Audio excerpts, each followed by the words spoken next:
While Benji's screaming at the harvester next door, I wanted to share this. I'm cleaning his room while he's busy, and I found that he put a tree inside the little refrigerator. And apparently he's going to wash and cook this domino. I just thought that was pretty cute. And there's a sheep up in the bedroom.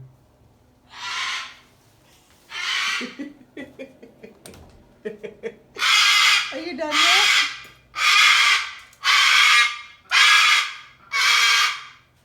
Sweetie, you know, they don't even have half of the pasture done here.